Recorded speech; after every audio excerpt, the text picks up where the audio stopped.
大家好，欢迎来到我的频道。如果你是第一次来到我的频道，请记得订阅我，并且开启小铃铛。今天带大家来彰化县鹿港镇福禄溪走走。每一个历史悠久的城市都有一条代表性的溪流，知名案例有如英国伦敦的泰晤士河、日本京都的鸭川治理案例、日本三岛市的援兵卫川。不管因为河运需求作为经济发展的动脉，还是随意活动的开展，又或者仅仅作为排水与景观的功能，溪流因为与人们的生活需求息息相关，承载城市发展的历史缩影，亦成为文化养成的来源。鹿港是台湾人文荟萃之地，极富历史与特色。彰化县政府正积极推动鹿港国家历史风景区计划，带动鹿港地区观光发展，再现鹿港风华。透过交通、文化、治水、观光及景观的整合，建构便捷的交通路网，打造鹿港为世界级文化观光亮点。鹿港为中部唯一举行龙舟竞赛的乡镇，而比赛的场地就是福禄河滨公园，以船帆造景为主要设计，带出了这里的主要意象。除了龙舟竞赛外，每年的普渡大会等大型活动也都会在此举行，是当地重要的活动举行据点。这里的白天和夜晚有着截然不同的风情，与白日的热闹对比是夜晚的静谧。搭配璀璨的夜灯，充满浪漫的氛围，很适合情侣散步约会。1978年起，每年于端午节举办鹿港庆端阳活动，其中重头戏即是在福禄溪举办龙舟竞赛及跨河拔河竞赛，全台唯一举办过。而于老三台时期，每年皆有实况转播，但于道路扩建时，将赛事移至吉安水道举办。于2015年鹿港庆端阳时，端午龙舟赛事移回福禄溪举办。鹿港庆端阳系列活动是属国际龙舟锦标赛，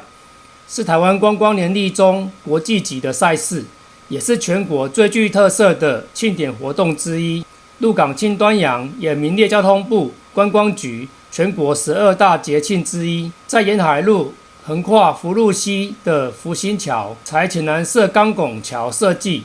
高耸的圆弧支撑整座桥面，是福兴乡闻名的地标景观，有蓝色长虹美称。周边有河滨景观公园，即为鹿港端午节赛龙舟规划的龙舟场地。桥下波光粼粼，观光台上清风徐徐，吸引游人。由于水道宽幅适中，在假日时常见喜爱西式划船的民众前来操桨。彰化县划船协会正争取在此规划西式划船练习场地，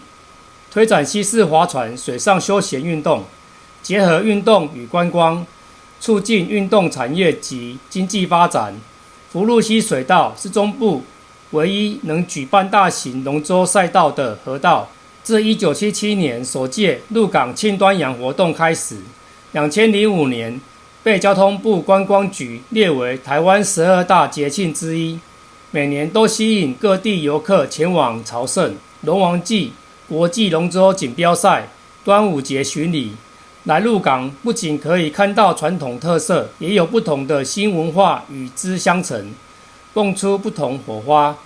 于2013年起，每年于中秋节前举办台湾国际竞技龙舟锦标赛。2016年8月27、28日举办过第4届台湾国际竞技龙舟锦标赛。2017年的龙舟赛于6月14日晚间举办夜间灯光点灯仪式，在彰化县福禄溪水道举行。各界贵宾于福禄溪水上舞台为夜间龙舟赛点灯。河道灯光与龙舟两侧装饰灯光齐亮，消防局救生艇也跟着进场绕行，为即将到来的夜间龙舟赛揭开序曲。全国民众于端午连续假期莅临鹿港，感受福禄溪畔迷人夜景，参加这结合体育、艺术与文化之活动飨宴，为选手加油。福禄溪两岸的装置艺术，从台19线漳水路一直到福禄溪的比赛会场，让鹿港的夜变得不一样，越夜越美丽。鹿港本身就是个开放式的博物馆，人文底蕴丰富，有许多地方可以让大家寻幽探静。在鹿港市区的多家庙宇也都会举办端午应节活动，如在公会堂前有鹿港特有的肩推。另外，鹿港小镇观光艺术每天晚上6点30分至10点，在旧鹿港西、公会堂、桂花巷艺术村、老街、中山路等地都有布灯，有彩雨路陪伴大家。来此地建议自行开车，由国道1号下彰化交流道、彰鹿路142县道，左转彰鹿路7段585巷龙舟路。谢谢各位今天的观看，记得帮我点个赞、订阅，并且开启小铃铛。祝您愉快，再会。